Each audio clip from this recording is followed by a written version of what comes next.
Hey everyone, it's Lindsay and today I want to take you through making a window scene.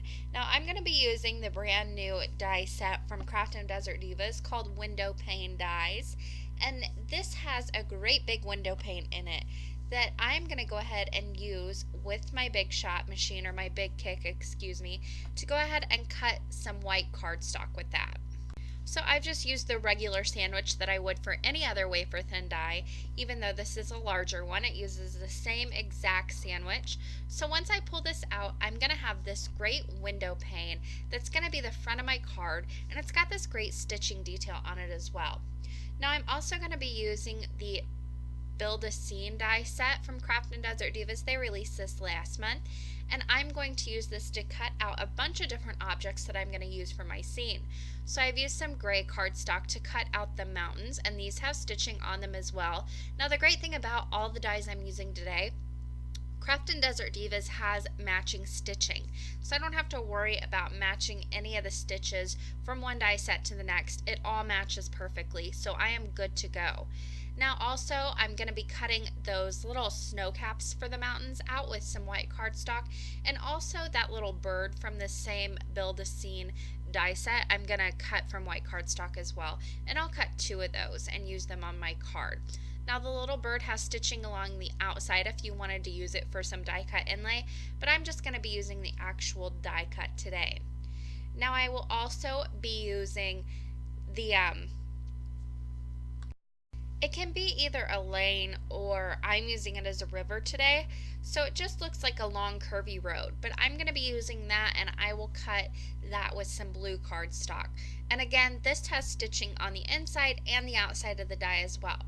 Now from brown cardstock, I'm going to cut this tree stump, and then it also has a little top that I'll apply on there.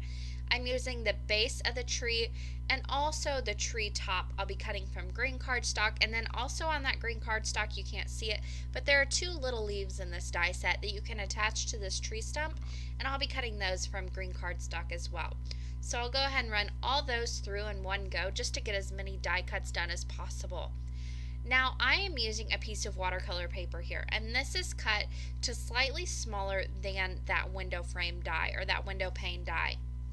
This is going to be my backing to that, where all of my scene pieces go. So I have just kind of masked off the bottom third of this panel, and I am applying some Mowed lawn distressing to this. Now on the top of this, I'm going to go ahead and switch that painter's tape that I'm using to mask. I'll put that right below that line, and then on the top of this, I'm going to go ahead and use some Salty Ocean distressing to ink up the sky portion of this panel. Now once you get this distressing down onto this watercolor paper, you need to be careful about how much you touch it. You'll see I do get a fingerprint on this. The oil from your fingers, the distressings will react with that, as well if your fingers are wet at all, it's going to react with that as well. So just be careful when you're working with this, especially on a watercolor paper where it really tends to move around a lot. So I am applying this Salty Ocean distressing pretty thickly along this top portion. And then once I'm satisfied with that color, I'll go ahead and remove the mask. And now I've got this great sky and grass scene ready for all of my die cuts to be applied to. Now I wanted to add just a little bit more depth to all my die cuts, so I'm going to pull out different colors of distressing and really just go around the edges of these. So on my little river that I've created here, I'm going to use some Mermaid Lagoon distressing, and again I am just going around the edges. This is really going to intensify that stitching and also just give those die cuts a little bit more depth, a little bit more interest, and really help bring them to life a little bit more. Now on each of the greens, I'm using that same Mowed lawn distressing, and for just a little bit more intense color along those edges, I pick it up and I really brush my mini ink blending tool along the edges to really intensify that color. Now along my little tree stump, and then also on the bottom of the tree, I'm using some Vintage Photo distressing, and again just intensifying those edges. And then finally I will use some Hickory smoke on all of my little mountains. Now I did not touch my white portions. I left those completely stark white, and that really helps those pop against all this color. So I wasn't happy with my little water, so I came back in and I really intensified those edges even more by brushing it straight from my mini ink blending tool right onto the edge of that cardstock, so it really sucked up and absorbed that color. So I went ahead and planned out my little scene over on the left hand side there. I don't have anything glued down. I just like to plan it out so I get an idea of what I'm working with. Now I went ahead and stamped this little sitting unicorn from the Magical Unicorn stamp set, also from Craft and Desert Divas, and I went ahead and stamped this with some waterproof black dye ink onto watercolor paper.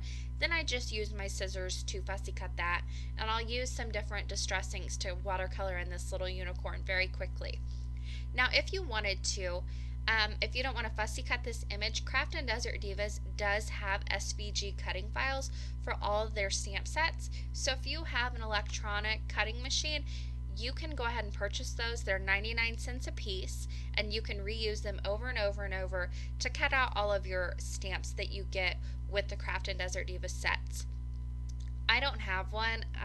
I'm looking into it. I don't know if I would use it very often, so I'm still trying to decide if I want one. But there I went ahead and just fussy cut out my image and watercolored in the rest of my little image there with some distress inks. So now it was time to start putting everything together and gluing it down.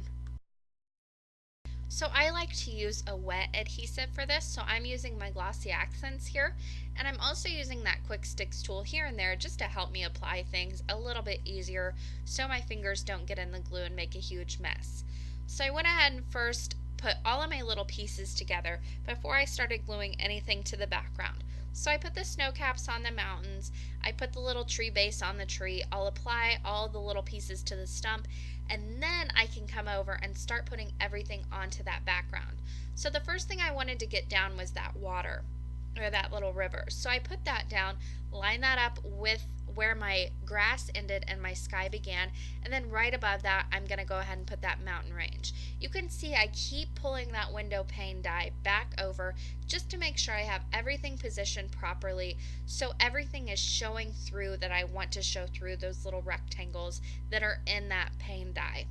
Now I went ahead and put that little tree stump down on the bottom right hand corner, and then I went ahead in the upper left hand corner and I put that tree so it looks further off in the background.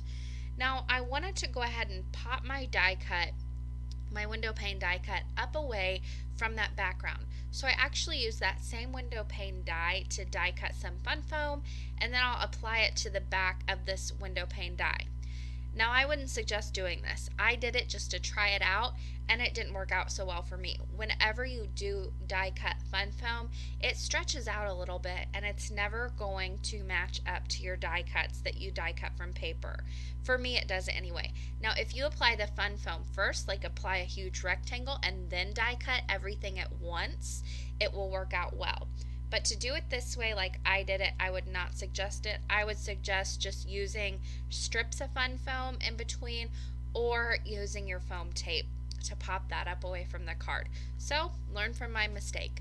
So I went ahead and trimmed out all the little leftover pieces of fun foam, and then I'm going to go ahead and apply those little birds, make sure they're in the right position so they show up in between each pane.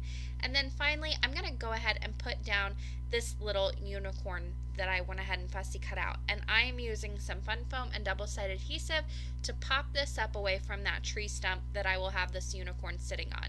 Now it did cover up the little unicorn's horn, and I ended up not liking it being popped up, so I ripped it up.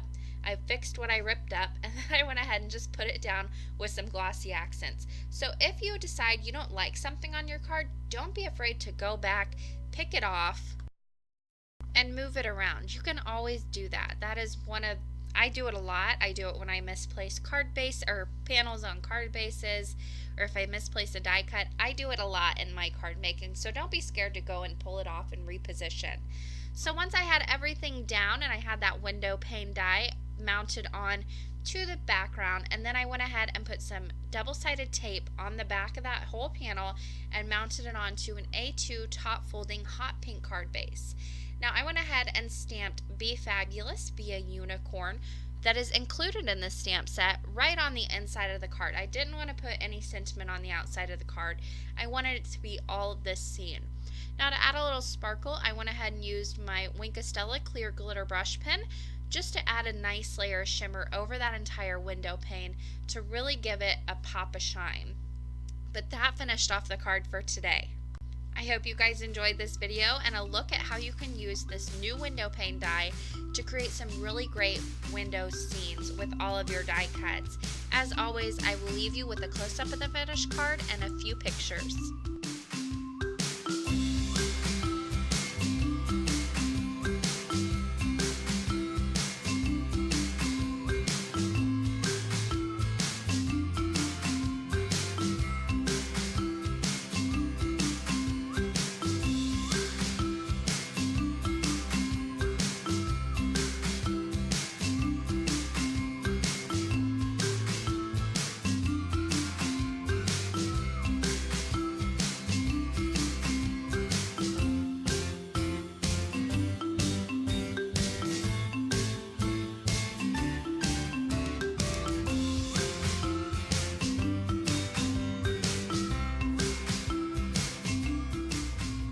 Information and the supply list, you can head to my blog. I will leave that link in the description box below.